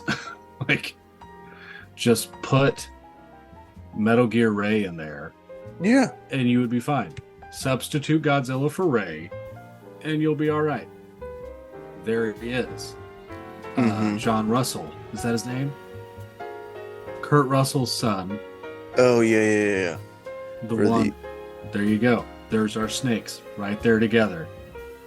But yeah, that's right. I forgot about that. Oh yeah, damn it. Wyatt. I didn't think about Wyatt. That's his name. Yeah, that's right. That would be a pretty good snake on snake fight right there between Wyatt Russell fighting Wyatt Russell, and then Kurt Russell could still play Big Boss if he has to come the final one. Pretty much, and then you can like people will be like salivating because then they'll be like the Escape fans going like, he's got the eye patch back. Yes. Oh he's yeah. Actually, who was like, it's all fucking ripoff from the Escape movies in a sense. Like you took the Escape, and like the fucking character even goes like, "Call me Snake." I'm like, oh, I wonder where he came up with that dialogue. Right. Metal Gear Solid. Can't you imagine where. Oh, it's so good. That's how you do it, though, right there. Wyatt Russell, not Captain America from, Falcon and the Winter Soldier. Oh yeah, that was actually pretty good. I dug it. I dug it more than I thought. Yeah. It took a while for it to kind of build up on itself.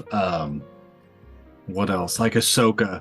I have no relevance to Clone Wars or I don't know it. Rebels or The Bad Batch. Like I think I've watched an episode of each show, maybe 2 episodes of each show, but not multiple seasons. So whenever Ahsoka came out, I was like, I kind of don't care. And then I watched more Ahsoka and I was like, all right, this actually feels like a good level of nostalgia based, like not not forced to me Mhm. as a fan Star Wars. Because like Mandalorian, right, is like Yeah. to me as a like my age Star Wars fan, our age Mhm. Star Wars fan. Yeah. Whereas Ahsoka is like, well, you know, this was made for your kids. This was made for your sons and daughters, and they also never watched them. So it's like watching this, I'm like, I kind of don't know who anybody is, but I Mhm. also don't give a fuck because this is so fun to watch. Like, Oh, I hear this you. is just stupid levels of stupid Star Wars entertainment that I am Mhm. down to watch. All right, now I gotta check it out because I was kind of like burnt out with the whole like Mandalorian season 3 kind of thing. Is season 3 the Yeah. last one? Yeah, it's the last one that came out. Yeah. Because I watched maybe the first episode and I was like, I really don't know if I care anymore. Yeah. I think it's kind of just the same shit over and over again, especially after Book of Boba Fett. Yeah, I was gonna Because say I watched that, I was like, all right, I don't yeah, give a because that shit was now. that was kind of like on its own for like half the run, and then it became Yes. Mandalorian. Mandalorian season 2.5. Yeah, I was like, are we just forgetting about like Boba, and we're just going right into Mando? Right. Kind of thing, and then it's like it felt like like you're just oversaturated with Mandalorian like stuff. Yep. Fucking And Mandalorian with his story, and Grogu. and I was like, what the fuck? And I was like, all right. By the time you get to 3, it's like, all right, I think I'm kind of tired. I need a break. Kind of thing. Yeah. And also, I might come back like whenever they announce season 4 Yeah. or something. It's like whenever they announce the dates, I might just finish out 3. But yeah, for right now, I don't give a shit. Yeah, whatever they do, they have to like plan it out properly. Like, don't come out the same time as when he has his other show, Yes. The Last of Us, and so it's like it's even more. It's like I'm getting way too much Pedro Pascal here. Like, I love him, but like, all right, it's getting to be too intense now. Right. Well, remember he said like about season 3 that it was like mainly a voiceover gig. Oh, I hate it when Like he said that. As soon as he I heard wasn't even that, like fully on set. yeah, as soon as I heard that, I was like, oh, he's not even in the uniform. Yeah. I was like, now it just feels like hollow. Now it's like, yeah, go ahead. You'd almost think that like shame on us for maybe not assuming that, but also at the same time, like put the man in the fucking suit. He's not doing that much. No. Like, he's not like doing big, grandiose like set pieces or anything like that on the show. I mean, just put the man in the suit. Yeah, at least half the time before the action pops off. Put him in the fucking suit. It's like, I was gonna say, other than like probably just stuff that you need like stunt people for, like why would you not have them underneath the suit? Right. Like you're paying them. Yeah. You're like, paying them probably a lot. It's like, put on the goddamn helmet. Yes. Don't just do a voiceover modulation to his voice. Actually put him fucking there. Please. That's like going like old school fucking original Darth Vader, where it's like you have the man, he's actually saying the dialogue and lines, and then here comes James Earl Jones. Like, now, basically, like, well, the benefit is that you can't see the character's mouth, you only see like body language and such, so it's like, all right, just read as if you were there. Like, that fit, but I didn't know that at the time. And I guess I'd have to watch like Mandalorian season 3, because like there's parts of Mando first season, second season, and definitely parts of Ahsoka where it's like you can see where they're wearing their samurai film history like on their sleeve. Right? Yeah. Like the we have to save the town. We are the only ones that can save the town. We have to be the lone wolf and cub, just to really hit the like old school samurai thing on the nose. Like, we have to be the one to protect the town. The people don't like us, but they like us for protecting their town. And then come the end, when we're gonna fall, the people will come out. Like, that's very much old school samurai. Nobody fucking wants you here, but they're gonna support you in the end because you're trying to save them. And then Ahsoka does a really good in the middle of the woods. They're defending their ship against stormtroopers, and the cinematography of it is so fucking good. and then they have a lightsaber battle in the middle of the forest. That is just fucking top tier, old school samurai, shot for shot kind of shit. Okay. Like there is a death where if it were a samurai film, it would be blood. I get But since it's Star Wars, it's not. But like, it definitely has that level of, I sliced this son of a bitch, twisted my sword, and then you get the like spray of shit. Yeah, it is pretty fucking solid. But I need to finish it. But you know, things like Sabine and Ezra and anybody else who's in Rebels, I don't fucking know. I barely know who Ahsoka is. I'm so old at this point. Like, I watched the Clone Wars animated movie that was 90 minutes. Did not watch the show, so I don't know. But you know, she came back for Mando, so that's pretty cool. Don't care really. You know, just another Star Wars character. But yeah, this show's pretty fucking good. It kind of made me want to watch Andor because I've heard Andor's pretty all right. But I think I've said it on this podcast before, like, I don't fucking like Andor. Andor was like if you took Solid Snake and cranked him to 11. I'm not a hero. I'm just a guy. I'm not trying to save anything. Like, when you're in Rogue One and you say that for like 2 hours straight, I kind of don't care anymore. Like, holy shit, I get it. You don't like your position. Stop reminding me. But then again, Andor is apparently like a really good fucking show, even without the Star Wars side of it. Oh man, I was gonna say, like, watch out, you're about to get like, oh yeah, get all the nerds coming for us. Yeah, because like, I tried. I'm in the middle of Andor. It's like, it's pretty. It's a heavy show. It's heavy. I've heard. Yeah. You gotta pace yourself. Because I feel like I burned myself out. I was like, I went to like 5 episodes and I was like, oh man, it's like my brain's about to like explode from all this shit's happening. Oh yeah, shit. But no, it's good. It's basically, if you didn't call it like, I think it's just Andor, like Star Wars. It's just Andor, I think. It's Andor, like, even if like it could be like its own show, like it didn't even, if it wasn't part of the like the Star Wars like world universe kind of thing. It's like, it's good enough on its own, and that's what I'm trying to say. Like, what was the latest one? Was it Tales of the Jedi? There was like some later 3D show that just came out of the summer that I was like, cool, I will watch this, because it brought back like Qui-Gon Jinn and Count Dooku. Count Dooku as Qui-Gon Jinn's master and stuff like that, like actually voiced by Liam Neeson, and then told the story of Ahsoka's people. It's like, I just really don't like that fucking art style at all. Like, it does not speak to me whatsoever.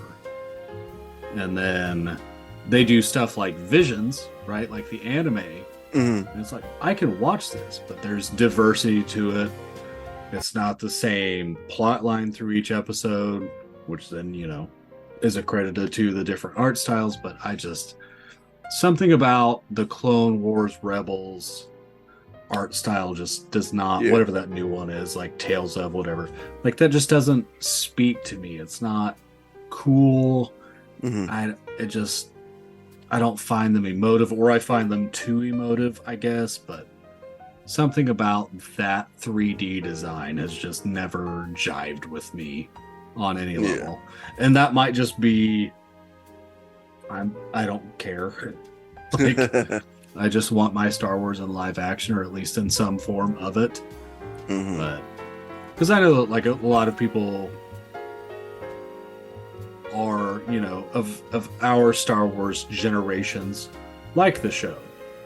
But it has never struck me as an art style that I want to stare at for 25 minutes. Oh yeah, I hear you.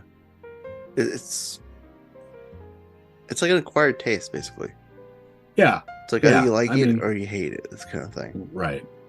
And it's not even like, I don't even want to say that I hate it. It's just one of those that, like, I don't see the meaning of why you chose, like, why Lucas as a company chose this art style.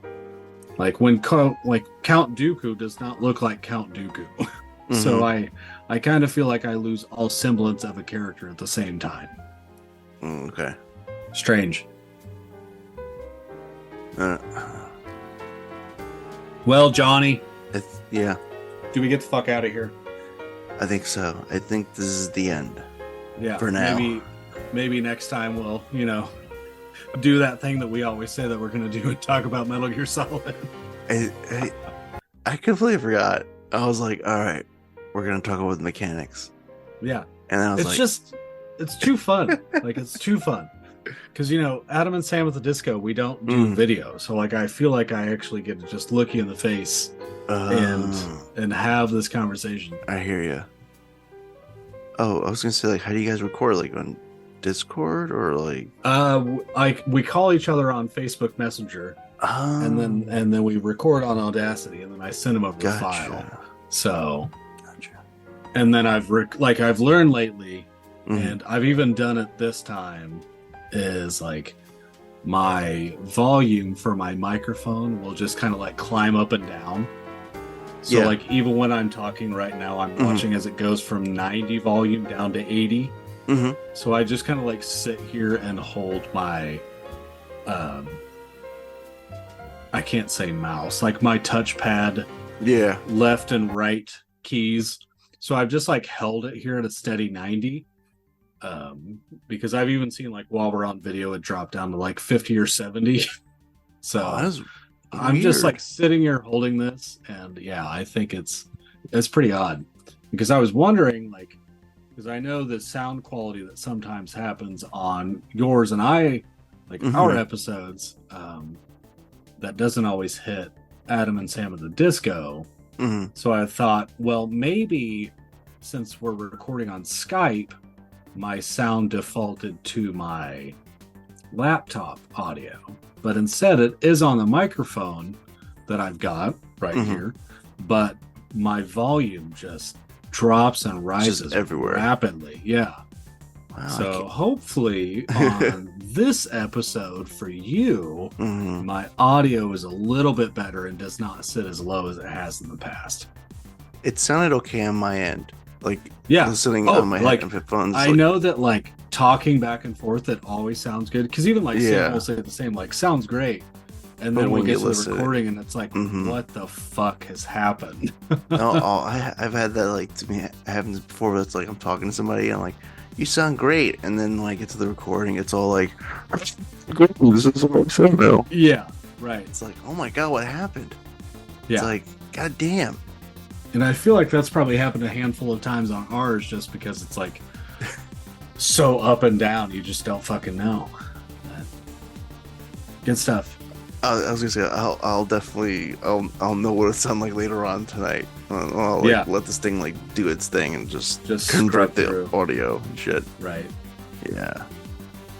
Well, Johnny, I truly do love talking to you. This is always fun. I know that we always say that we'll talk about Metal Gear Solid, but it's just fun to get to catch up with you, because always in between, like we always say that we'll try and jump on next week, or we'll try and jump on here in a couple weeks. And you and I always just have a bout of life. Like, life literally does find a way to interrupt our fucking schedule.